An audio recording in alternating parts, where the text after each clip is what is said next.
This is my Canon Rebel Series T3i, and it was the first DSLR that I bought while I was still a student. I remember I bought it for $411, and its main selling point is that it's $411.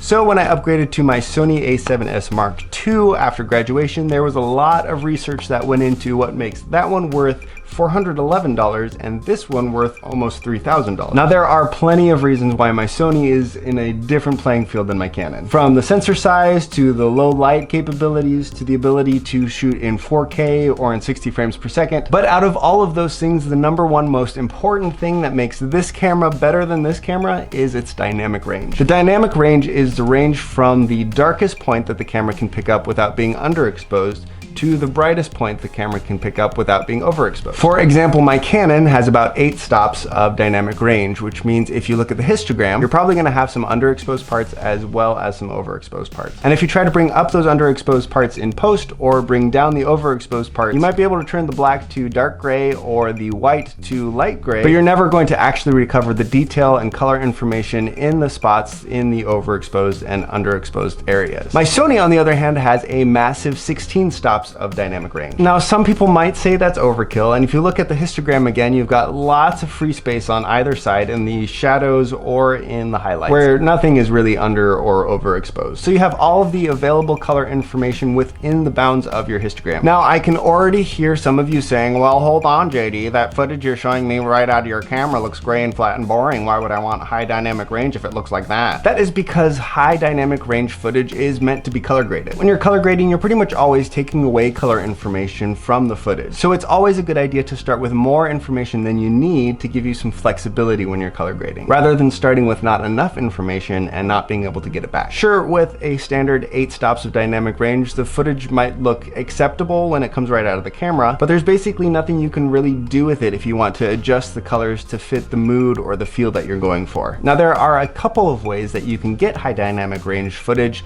There's log footage and raw footage. Now, my Sony has a few different picture profiles, including S-Log, S-Log2, S-Log3, which are different types of log footage that come right out of the camera with high dynamic range and all of that color information. That's the footage that I mentioned looks gray and flat and boring until you color grade it later, and then it looks wonderful. Other camera companies have different types of log footage, like Canon has C-Log. Also, it's funny to hear people try and pronounce it slog and clog.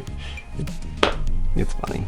On the other hand, you have raw footage. Raw footage comes out of the camera looking like low dynamic range footage, but secretly it digitally stores that extra color information beyond the limits of your histogram in the under and overexposed areas. So when you try and bring up those underexposed areas and try to bring down those overexposed areas, you still get those details in the shadows and the highlights. Neither of these two cameras shoots in raw footage, but both of them shoot in raw still photos. And let me tell you, working with raw is wonderful. That is all that I have for dynamic range today. I highly recommend that if you are looking for a new camera, that high dynamic range be one of the #1 things that you're looking for. Because in my opinion, it is one of the most important features of a camera that separates amateur looking footage from professional cinematic beauty.